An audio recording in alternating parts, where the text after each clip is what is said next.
Hello everyone, welcome back to my blog. তো আজকের ভিডিওটা একটু সামান্য লম্বা হতে চলেছে। আজকে আমি আমার একটা প্রোগ্রামের গেট রেডি উইথ মি দিতে চলেছি। আর এখানে আমার বোন হাতে লেন্স নিয়ে দাঁড়িয়ে আছে। যখন আমি অ্যাজ আ মডেল যাই তখন মেকআপ আর্টিস্টরা আমাকে লেন্স পরায়, আর এখন যখন আমি অ্যাজ আ ডান্সার যাচ্ছি তখন আমার বোন আমাকে লেন্স পরাচ্ছে। তো যাই হোক, ক্যামেরা অন করে লেন্স পরতে একটু অসুবিধা হচ্ছিলো বলে আমি অফ ক্যামেরায় একটা চোখে লেন্স অলরেডি লাগিয়ে রেখেছি, আর একটা চোখে কিন্তু লাগানো হয়নি। তো ঝটপট গিয়ে দুটো চোখেই তাড়াতাড়ি লেন্স পরে চলে এসেছি। দেখো, লেন্সটার কালার ছিল গ্রে।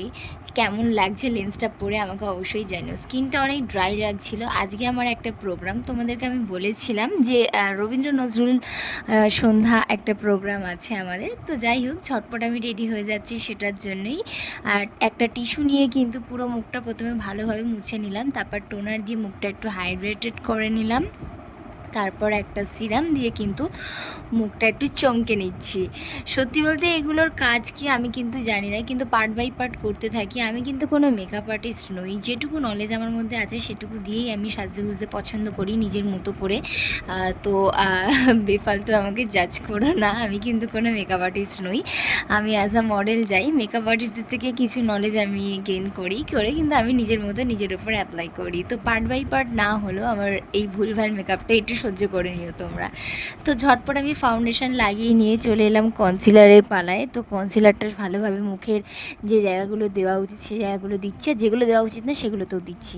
তো যাই হোক, কনসিলারটা ভালোভাবে ব্লেন্ড করার পর কিছুটা এরকম লুক এসেছিলো। তারপর আমি ভাবলাম চলো আই মেকআপটা হালকার উপর করে নেওয়া যাক। তো আমার কিন্তু অন ক্যামেরায় একটু অসুবিধাই হচ্ছিলো, তাই আমি কিন্তু এটা অফ ক্যামেরায় গিয়ে করে এসেছিলাম। তো দেখো তোমরা আই মেকআপটা কেমন লাগছে, তোমাদের আশা করি ভালো লাগবে। তারপরে আমি মুখে একটু হালকা ব্লাশার লাগিয়ে নিচ্ছিলাম। আমার না এই ইনসাইডের ব্লাশারটা ভীষণ ফেভারিট। তো ব্লাশারটা ব্লেন্ড করার পর কিছুটা এইরকম দেখায়, দেখো কতটা সুন্দর লাগছে। তারপর কিন্তু আমি ওর ওপর দিয়ে আবার ফেস পাউডার লাগিয়ে নিচ্ছিলাম, যাতে কোনো রকমভাবে মেকআপটা গলে না যায়। আর এটা হলো আমার ফেভারিট পার্ট, টিপ পরা।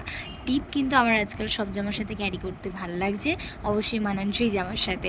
তো তারপর আমি গিয়ে আই মেকআপটা করে এলাম। দেখো আই মেকআপটা কেমন লাগছে অবশ্যই জানিও। অ্যাজ আ ডান্সের মেকআপ হিসেবে আমার কিন্তু বেশ ভালোই লাগছে।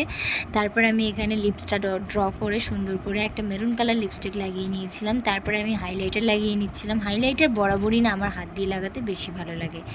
তারপর আমি বাইরে বেরিয়ে দেখি বৃষ্টি হচ্ছে, জানলাটা খুলে দেখছি যে এরম বৃষ্টি হচ্ছে। মুডটা একটু অফই হয়ে গেছিলো, তাও ওই অফ মুডে কিন্তু আমি বার্ন করে নিয়েছিলাম।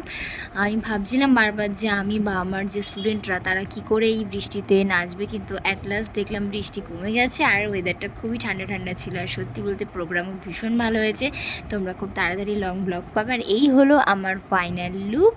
আর এই দেখো পিছনে আমার স্টুডেন্ট, আর সাথে আমার মাও আছে। ভিডিও ভালো লাগলে লাইক কমেন্ট সাবস্ক্রাইব অবশ্যই করো। বাই, দেখা হচ্ছে নেক্সট কোনো সুন্দর ভিডিওতে।